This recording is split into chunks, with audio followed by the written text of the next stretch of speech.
जंगल में रानो चिड़िया अपने छोटे से घर में खुशहाल जीवन बिता रही थी। रानो मेहनती थी, दिन भर दाने जमा करती और अपना घोंसला सजाती रहती।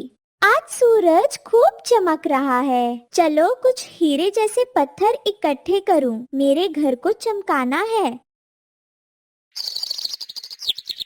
पास के टहनी से मिट्ठू तोता उड़ता हुआ आता है। रानो फिर से काम में लग गई क्या? कभी आराम भी कर लिया कर, इतनी मेहनत भी अच्छी नहीं। तू चिड़िया है, कोई मजदूर नहीं। अरे मिट्ठू तोता, मेरे लिए ये मेहनत नहीं, खुशी है। जब मेरा घर चमकता है तो लगता है जैसे मेरे दिल में रोशनी फैल जाती है। तुम भी चलो, आज हम दोनों मिलकर सबसे खूबसूरत पत्थर लाएंगे, फिर साथ में चाय भी पिएंगे। ठीक है रानो चिड़िया, आज तुम्हारी रियासत सजाने में मैं भी हाथ बटाऊंगा। दोनों मिलकर वहाँ से उड़ जाते हैं। रानो ने जंगल की नदी के किनारे से छोटे चमकदार पत्थर लाकर अपना घर सजाया था, जो दूर से देखने पर हीरे जैसा लगता था। वही एक पेड़ पर गोरी कौवी कहती है, अरे वाह रानो, ये तो सच में परीलोक जैसा लगता है। तुम्हारे घर की हर एक दीवार, हर कोना ऐसे चमक रहा है। वाह रानो। गोरी कौवी पेड़ से नीचे उड़कर रानो के पास आती है।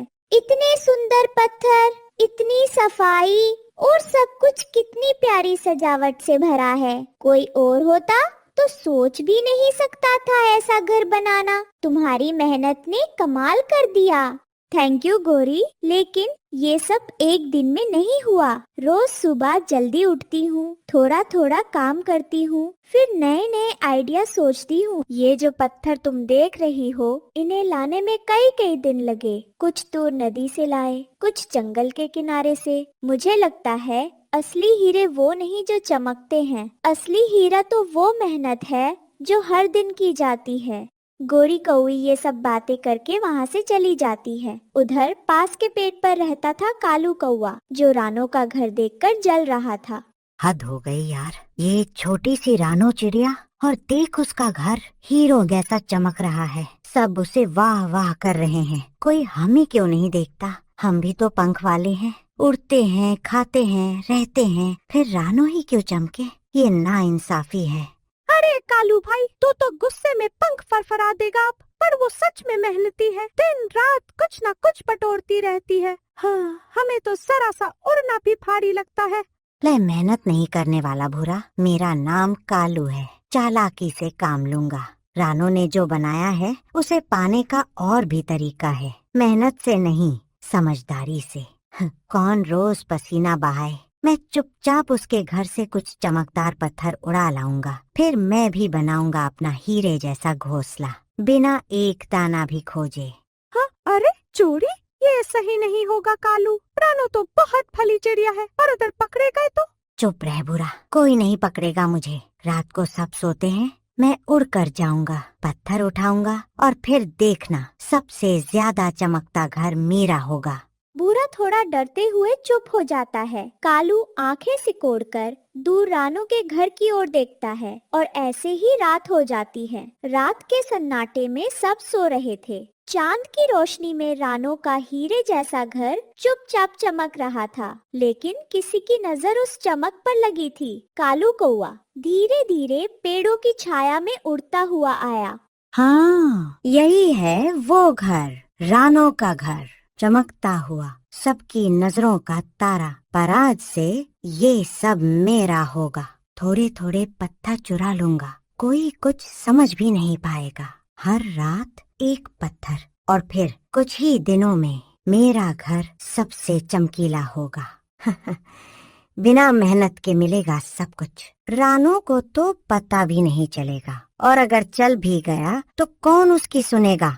वह एक पत्थर उठाता है, धीरे धीरे उड़ने ही वाला होता है कि एक टहनी टूटने की आवाज आती है। कालू चौंक कर इधर उधर देखता है, फिर जल्दी से उड़ जाता है। कालू की चाल तो चल गई, लेकिन भूरा की आत्मा बेचैन हो उठी। वो झाड़ियों के पीछे बैठा था और उसकी आंखों में नींद नहीं थी। ये क्या कर दिया मैंने? मैं तो सिर्फ सुन रहा था, लेकिन चुप रहकर मैंने भी चोरी का साथ दिया। रानो जैसी मासूम चिड़िया के साथ ये बहुत गलत हुआ। वो ऊपर आकाश की ओर देखता है और कहता है, मैं ये बोझ नहीं सह सकता। नहीं, मुझे सच्चाई बतानी ही होगी। अगली सुबह गोरी कवि अपने घर से बाहर निकली और देखती है, हे भगवान, रानो का घर सब बिखरा हुआ है। ये किसने किया? उसी वक्त भूरा कौवा घबराया हुआ उड़ता हुआ आता है। गोरी बहन, मुझे कुछ बताना है। बहुत बड़ी गलती हुई है। क्या हुआ भूरा? ये सब किसने किया? कालू ने रानो के घर से हीरे जैसे पत्थर चुरा लिए और मैं वही था। कुछ नहीं कहा, बस चुप रहा। सच बोलने की हिम्मत भी बहुत बड़ी बात है भूरा। अब हम मिलकर रानो को ये बताना होगा और कालू को भी उसकी गलती का एहसास करवाना होगा। गोरी और भूरा मिलकर रानो के पास जाते हैं। सुबह हुई, सूरज निकला, लेकिन रानो का घर अब वैसा नहीं था। कुछ चमकदार पत्थर गायब थे और रानो का दिल दुखी था और उसका दोस्त मिट्ठू तोता भी वही घर के बाहर का नजारा देख बेहद उदास था। मैंने कितनी मेहनत से ये घर बनाया था मिट्ठू तोता, अब सब बिखर गया। रानो, चिंता मत करो, सब ठीक होगा। वो देखो, गोरी और भूरा आ रहे हैं। गोरी और भूरा उड़ते हुए आते हैं। रानो, तुम्हारे घर से जो पत्थर गायब हुए हैं वो कालू ने चुराए हैं। और मैं वही था, लेकिन कुछ नहीं बोला। मुझे बहुत दुख है।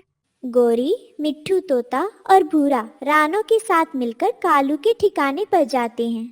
कालू, तुम रानो की मेहनत चुराई है, ये गलत है। अगर तुम्हें अच्छा घर चाहिए तो मेहनत करो।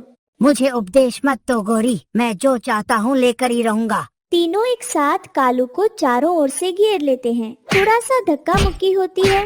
रुको, बस करो, मुझे माफ कर दो। मैं गलत था। मुझे लगा मैं चालाकी से जीत जाऊंगा, पर अब समझ में आया कि अकेले रहकर और चोरी करके कोई खुश नहीं रह सकता।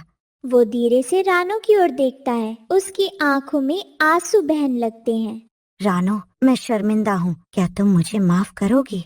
रानो ने कालू को माफ कर दिया। कालू और गोरी ने मिलकर फिर से रानो का घर बनाया और पहले से भी सुंदर।